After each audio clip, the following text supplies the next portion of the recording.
ಯಾರು ಬಂದು ಎಷ್ಟೇ ಕೇಳಿಕೊಂಡ್ರೂ ಈ ವಸ್ತುವನ್ನು ಬೇರೆಯವ್ರಿಗೆ ಎಂದಿಗೂ ಕೊಡಬೇಡಿ.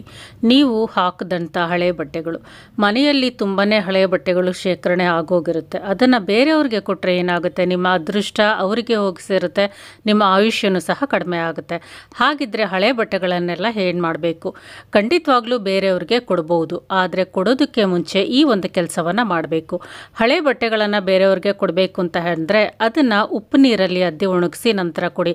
ಅದರಲ್ಲಿರುವ ಎನರ್ಜಿ ಅನ್ನೋದು, ನಿಮ್ಮ ಎನರ್ಜಿ ಅನ್ನೋದು ಬೇರೆಯವ್ರಿಗೆ ಹೋಗಿ ಸೇರೋದಿಲ್ಲ.